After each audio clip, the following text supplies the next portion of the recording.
Okay, so today I was making lots earlier, so it put me in a mind of baking bread. So I thought for our story, we could read The Little Red Hen. Now, this book I got for my second birthday, and I used to have memories of it, but I've since lost them. But there are photos of me holding this book, opening this present when I was, at my second birthday in the backyard of my house in Cambridge, Massachusetts. And it was given to me by one of my nursery school friends named Nassim. So who I think is now in Los Angeles. Our parents stayed in touch for many more years than we did. But anyway, it seemed a good book on a day that I had been baking or attempting to bake. Lots is really annoying to make. One morning, the little red hen was pecking in the barnyard when she came across some grains of wheat. Sorry, it's quite shiny. How nice it would be to plant the grains and grow some wheat and bake some bread.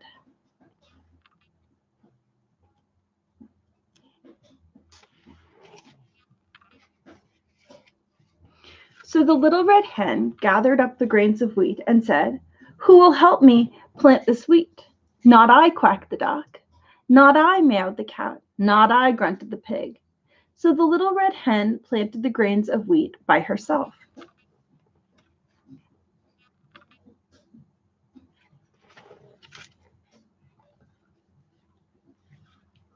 With the help of the sun and the rain, the wheat grew and grew until it was tall and golden. "Who will help me cut the wheat?" asked the little red hen. "Not I," quacked the duck. "Not I," meowed the cat. "Not I," grunted the pig. So the little red hen cut the wheat all by herself.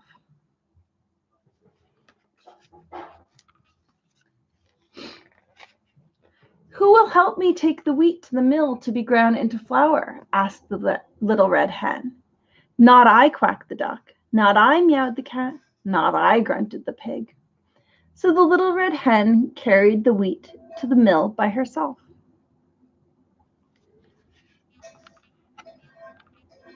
When the little red hen returned from the mill with a sack of flour, she asked, "Who will help me bake some bread?" "Not I," quacked the duck. "Not I," meowed the cat. "Not I," grunted the pig. So the little red hen kneaded the flour into dough all by herself. Before long, she had baked a warm and tasty loaf of bread. "Now who will help me break the bread?" called the little red hen.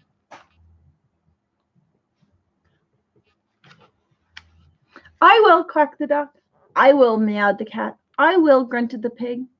"Oh, no, you won't," said the little red hen. "I planted the wheat, I cut the wheat, I took it to the mill to be ground into flour, and I baked this bread without any help from the three of you."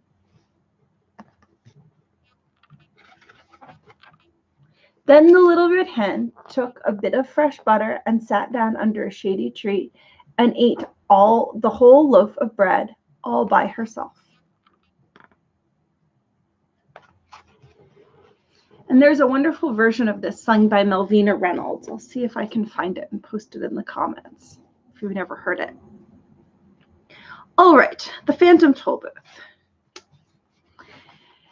So the Humbug and Milo and Talk, the alarm dog, have now left Dictionopolis and started on their way to go and try and rescue Rhyme and Reason from the castle in the air.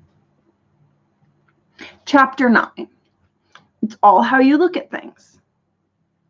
Soon all traces of Dictionopolis had vanished in the distance, and all those strange and unknown lands that lay between the kingdom of words and the kingdom of numbers stretched before them. It was late afternoon, and the dark orange sun floated heavily over the distant mountains. A friendly, cool breeze slapped playfully at the car, and the long shadows stretched out lazily from trees and bushes. "Ah, the open road!" exclaimed the Humbug, breathing deeply, for he now seemed happily resigned to the trip. "The spirit of adventure, the lure of the unknown, the thrill of the gallant quest. How very grand indeed!" Then, pleased with himself, he folded his arms, sat back, and left it at that. In a few more minutes, they had left the open countryside and driven into a dense forest. "This is the scenic route, straight ahead to Point of View," announced a rather large road sign. But contrary to its statement, all that could be seen were trees. As the car rushed along, the trees grew thicker and taller and leafier until, just as they'd hidden the sky completely, the forest abruptly ended and the road bent around a broad promontory. Stretching out below, to the left, the right, straight ahead, as far as anyone could see, lay the rich green landscape through which they had been driving.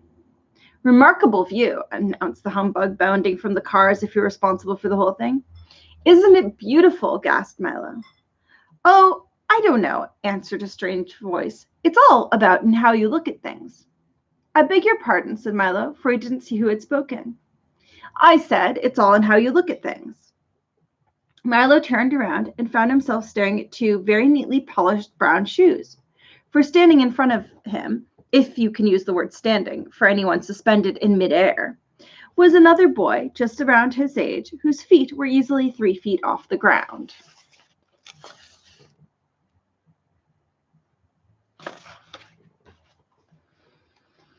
"For instance," continued the boy, "if you happen to like deserts, you might not think this was a beautiful view at all." "That's true," said the humbug, who didn't like to contradict anyone whose feet were that far off the ground. "For instance," said the boy again, "if Christmas trees were people and people were Christmas trees, we'd all be chopped down, put up in the living room, and covered with tinsel while the trees opened our presents." "What does that have to do with it?" asked Milo. "Nothing at all," he answered, "but it's an interesting possibility, don't you think?" "How do you manage to stand up there?" asked Milo, for this was the subject which most interested him. "I was about to ask you a similar question," asked the boy, "for you must be much older than you look to be standing on the ground." "What do you mean?" Milo asked. "Well," said the boy, "in my family, everyone is born in the air, with his head at exactly the height it's going to be when he's an adult, and then we grow down towards the ground. When we're fully grown up, or as you can see, grown down, our feet finally touch. Of course, there are a few of us whose feet never reach the ground, no matter how old we get, but I suppose it's the same in every family." He hopped a few steps in the air, skipped back to where he started, and then began again. "You certainly must be very old to have reached the ground already." "Oh, no," said Milo seriously. "In my family, we all start on the ground and grow up, and we never know how far until we actually get there." "What a silly system," the boy laughed. "For then your head keeps changing its height, and you always see things in a different way.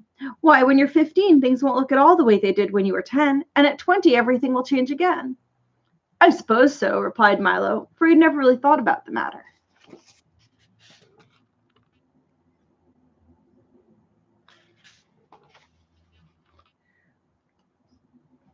"We always see things from the same angle," the boy continued. "It's much less trouble that way. Besides, it makes more sense to grow down and not up. When you're very young, you can never hurt yourself falling down if you're in midair, and you certainly can't get into trouble for scuffing your shoes or marking the floor if there's nothing to scuff them on and the floor is 3 feet away." "That's very true," thought Talk, who wondered how the dogs in the family liked the arrangement. "But there are many other ways to look at things," remarked the boy. "For instance, you had orange juice, boiled eggs, toast, jam, and milk for breakfast," he said, turning to Milo. "And you were always worried about people wasting time," he said to Talk. "And you are almost never right about anything," he said, pointing at the humbug. "And when you are, it's usually an accident." "A gross exaggeration," protested the furious bug, who didn't realize that so much was visible to the naked eye. "Amazing," gasped Talk. "How do you know all that?" asked Milo. Simple, he said proudly. "I'm Alec Bings. I see through things. I can see whatever is inside, behind, around, covered by, or subsequent to anything else. In fact, the only thing I can't see is whatever happens to be right in front of my nose." "Isn't that a little inconvenient?" asked Milo, whose neck was becoming quite stiff for looking up. "It is a little," replied Alec, "but it's quite important to know what lies behind things. My family helps me take care of the rest. My father sees 2 things. My mother looks after things. My brother sees beyond things. My uncle sees the other side of every question. And my little sister Alice sees under things." "How can she see under things if she's all the way up there?" growled the humbug. "Well," added Alec, turning a neat cartwheel, "whatever she can't see under, she overlooks." What would Would it be possible for me to see something from up there? Said Milo politely. You could, but only if you had to try very hard looking at things as an adult does. And Milo tried hard as he could, and as he did, his feet slowly floated off the ground until he was standing in the air next to Alec Bings. He looked around very quickly, and an instant later crashed down to earth again. Interesting, wasn't it? Asked Alec. Yes, it was, agreed Milo, rubbing his head and dusting himself off. But I think I'll continue to see things as a child. It's not so far to fall. A wise decision, at least for the time being, said Alec. Everyone should have his own point of view. Isn't this everyone's point of view? Asked Tock, looking around curiously. Of course not, replied Alec, sitting himself down on nothing. It's only mine, and you certainly can't always look at things from someone else's point of view. For instance, from up here, that looks like a bucket of water, he said, pointing to a bucket of water. But from an ant's point of view, it's an ocean, and from an elephant's, it's just a cool drink. And to a fish, of course, it's home. So you see, the way you look at things depends a great deal on where you look at them from. Now come along, and I'll show you the rest of the forest. He ran quickly through the air, stopping occasionally to beckon Milo, Tock, and the humbug along, and they followed as well as anyone could who had to stay on the ground. And they followed as well as anyone who had to stay on the ground could. Does any free one here grow the way you do? Puffed Milo when he caught up. Almost everybody, replied Alec, and then he stopped a moment. Now and again, though, somebody does begin to grow differently. Instead of down, his feet grow skyward, but we do our best to discourage awkward things like that. What happens to them? Insisted Milo. Oddly enough, they often grow 10 times the size of everyone else, said Alex thoughtfully. And I've heard that they walk among the stars. And with that, he skipped off once again towards the waiting woods. We'll read one more chapter. Chapter 10, A Colorful Symphony. As they ran, tall trees closed in on them and arched gracefully towards the sky. In the late afternoon sunlight leaped lightly from leaf to leaf, slid among branches and down trunks, and dropped finally to the ground in warm, luminous patches. A soft glow filled the air with a kind of light that made everything look sharp and clear and close enough to reach out and touch. Alec raced ahead, laughing and shouting, but soon encountered serious difficulties, for, while he could always see the tree behind the next one, he could never see the next one itself, and was continually crashing into it. After several minutes of wildly dashing about, they all stopped for a breath of air. I think we're lost, panted the humbug, collapsing in a large berry bush. Nonsense, shouted Alec from the high branch on which he sat. Do you know where we are? Asked Milo. Certainly, we're right here on this very spot. Besides, being lost is never a matter of not knowing where you are. It's a matter of not knowing where you aren't. I don't care at all about where I'm not. This was much too complicated for the bug to figure out, and Milo had just begun repeating it to himself when Alec said, If you don't believe me, ask the giant. And he pointed to a small house tucked away beneath two of the largest trees. Milo and Tock walked to the door, whose brass nameplate simply read, The Giant, and knocked. Good afternoon, said a perfectly ordinary-sized man who answered the door. Are you the giant? Asked Tock doubtfully. To be sure, he replied proudly. I'm the smallest giant in the world. What can I do for you? Are we lost? Asked Milo. That's a difficult question, said the giant. Why don't you go around back and ask the midget? And then he closed the door. They walked to the rear of the house, which looked exactly like the front, and whose nameplate read, The Midget. How are you? Inquired the man, who looked exactly like the giant. Are you the midget? Asked Tock again with a hint of uncertainty in his voice. Unquestionably. I am the largest midget in the world. May I help you?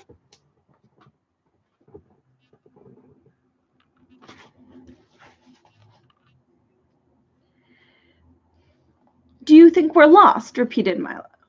That's a very complicated question. Why don't you go around to the side and ask the fat man?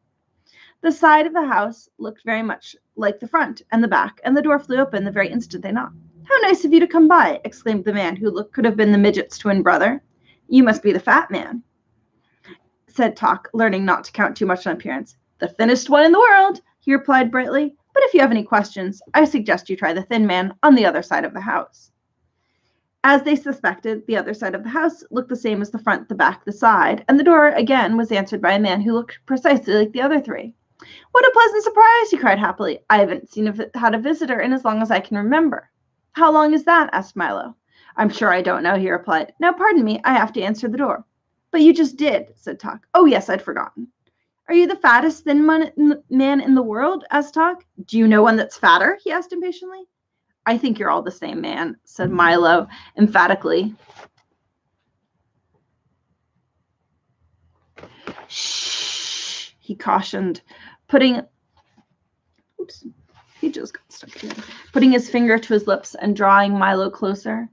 "Do you want to ruin everything? You see, to tall men I am a midget, to short men I am a giant, to skinny ones I am a fat man, and to the fat ones I am a thin man. That way I can hold 4 jobs at once. As you can see, though, I am neither tall, nor short, nor fat, nor thin. In fact, I am quite ordinary. But there are so many ordinary men that no one asks their opinion about anything. Now, what is your question?" "Are we lost?" asked Milo once again. The man scratched his head. "I haven't had such a difficult question in as long as I can remember. Would you mind repeating it? It slipped my mind." Milo asked the question for the 5th time. My, the man mumbled. "I know one thing for certain. It's much harder to tell whether you are lost than whether you were lost. On many occasions, where you're going is exactly where you are. On the other hand, you will often find that where you have been is not at all where you should have gone. And since it's much more difficult to find your way back from some place you've never left, I suggest you go there immediately and decide. If you have any more questions, please ask the giant." He slammed the door and pulled down the shade. "I hope you're satisfied," said Alec. When they returned from the house, he bounded to his feet, bent down to awaken the snoring humbug, and started off, more slowly this time, in the direction of a large clearing. "Do many people live here in the forest?" asked Milo, as they trotted along together. "Oh, yes, they live in a wonderful city called Reality," he announced, smashing into one of the smaller trees and sending down a cascade of nuts and leaves to the ground. "It's right this way." In a few more steps, the forest opened before them, and off to the left a magnificent metropolis appeared. The rooftops shone like mirrors, and walls glistened with thousands of precious stones, and broad avenues were paved with silver. "Is that it?" shouted Milo, running towards the shining streets. "Oh, no, that's only illusions," said Alex. "The real city is over there." "What are illusions?" Milo asked, for it was the loveliest city he'd ever seen. "Illusions," exclaimed Alec, "are like mirages," and realizing this didn't help much, he continued, "and mirages are things that aren't really there, that you can see very clearly." "How can you see something that isn't there?" yawned the humbug, who wasn't fully awake yet. "Sometimes it's much simpler than seeing things that are," he said. "For instance, if something is there, you can only see it with your eyes open, but if it isn't there, you can see it just as well with your eyes closed. That's why imaginary things are often easier to see than real ones." "Then where is reality?" barked Talk. "Right here," cried Alec, waving his arms. "You're standing in the middle of Main Street." They looked around very carefully. Talk sniffed suspiciously at the wind, and the humbug gently stabbed his cane in the air. But there was nothing at all to see. "It's really quite a pleasant city," said Alec as he strolled down the street, pointing out several of the sights which didn't seem to be there, and tipping his hat to passers-by. There were great crowds of people rushing along with their heads down, and they all appeared to know exactly where they were going as they darted down the non-existent streets and in and out of the missing buildings. "I don't see any city," said Milo softly. "Neither do they," remarked Alec sadly. "But it hardly matters, for they don't miss it at all." "It must be very difficult to live in a city you can't see," Milo insisted, jumping aside as a line of cars and trucks went by. "Not at all once you get used to it," said Alec. "But let me tell you how it happened."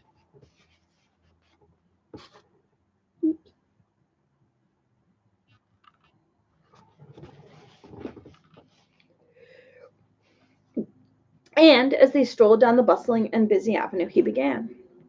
"Many years ago, on this very spot, there was a beautiful city of fine houses and inviting spaces, and no one who lived in there was ever in a hurry. The streets were full of wonderful things to see, and the people would often stop and look at them." "Didn't they have any place to go?" asked Milo. "To be sure," continued Alec, "but as you know, the most important reason for going from one place to another is to see what's in between. And they took great pleasure in doing just that. Then one day, someone discovered that if you walk as fast as possible and look at nothing but your shoes, you'd arrive at your destination more quickly. Soon everyone was doing it. They all rushed down the avenues and hurried along the boulevards, seeing nothing of the wonders of the beautiful beauties of their city as it went. Milo remembered many times he'd done the very same thing, and as hard as he tried, there were even things on his own street that he couldn't remember. No one paid any attention to how things looked, and as they moved faster and faster, everything grew uglier and dirtier, and everything grew uglier and dirtier the faster they moved faster and faster. And at last a very strange thing began to happen. Because nobody cared, the city slowly began to disappear. Day by day, the buildings grew fainter and fainter, and the streets faded away, until at last it was entirely invisible. There was nothing to see at all. What did they do? Inquired the humbug suddenly, taking an interest in things. Nothing at all, continued Alec. They went right on living here as if they'd always done, in the houses that they could no longer see, and on the streets, which had vanished because nobody had noticed a thing.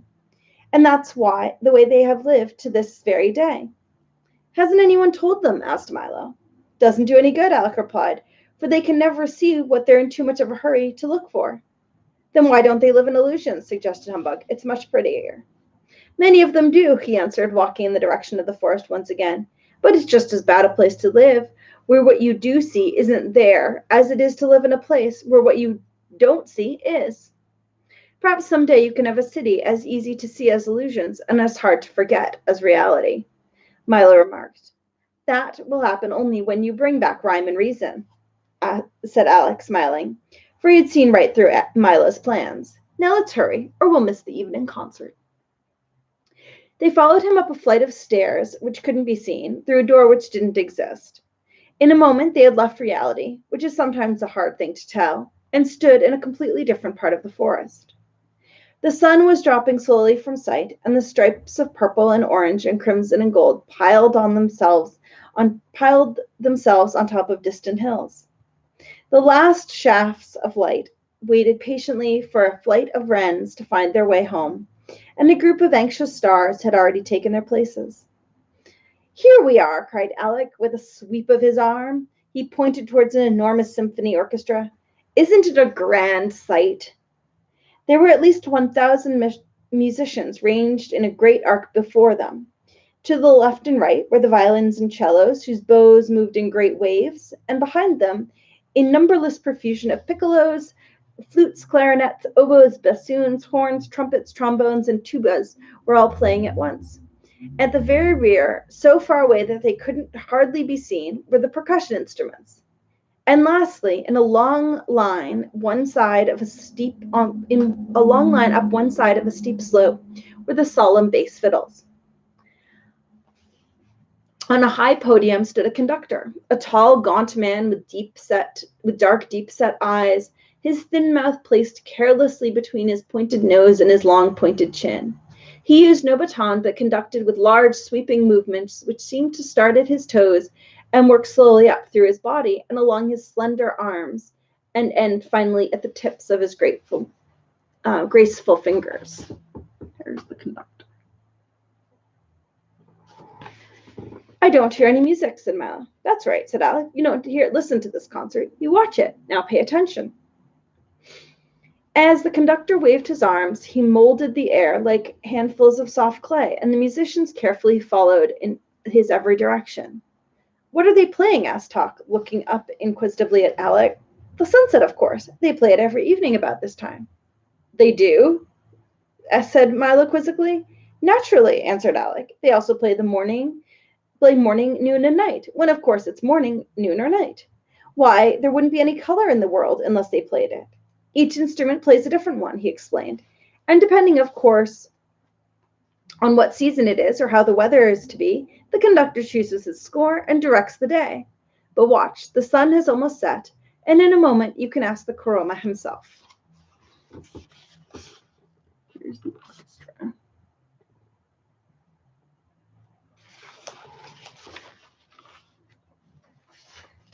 The last colors had faded away from the western sky, and as they did, one by one the instruments stopped, until only the bass fiddles in their somber, slow movement were left to play the night, and a single set of silver bells brightened the constellations. The conductor let his arms fall limply at his sides and stood quite still as the darkness claimed the forest. That was a very beautiful sunset, said Milo, walking to his podium. It should be, was the reply. We've been practicing since the world began. And reaching down, the speaker picked Milo off the ground and set him on the music stand. I am Chroma the Great, he continued, gesturing broadly with his hands. The conductor of color, master of pigment, director of the entire spectrum. Do you play all day long? Asked Milo when he had introduced himself. Ah, yes, all day, every day, he sang out, and then pirouetted gracefully around the platform. I rest only at night, and even then, they play on. What happened if you stopped? Asked Milo, who didn't quite believe that color happened that way. See for yourself, roared Chroma as he raised both hands high over his head. Immediately the instrument stopped playing, and all at once color vanished. The world looked like an enormous coloring book that had never been used. Everything appeared in simple black outlines, and it looked as if someone with a set of paints the size of a house and a brush as wide could stay happily occupied for years. Then Chroma lowered his arms. The instruments began again, and the color returned. You see what a dull place the world would be without color, he said, bowing until his chin almost touched the ground. Oh, excuse me. But what pleasure to leave my violins in a serenade of spring green, or hear my trumpets blare out the blue sea and then watch the oboes tint it in warm yellow sunshine.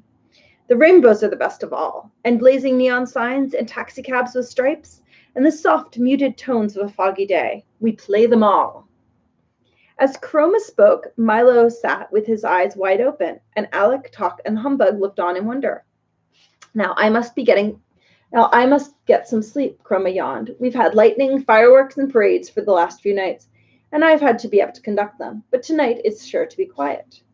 Then, putting his large hand on Milo's shoulder, he said, Be a good fellow and watch my orchestra till morning, will you? And be sure to wake me at 5:23 for the sunrise. Good night, good night. And with that, he leapt lightly from the podium and in 3 long steps vanished into the forest. That's a good idea, said Talk, making himself comfortable in the grass as the bug grumbled himself quickly to sleep and Alex stretched out in midair. Then Milo, who was full of thoughts and questions, curled up on the pages of tomorrow's music and eagerly waited the dawn.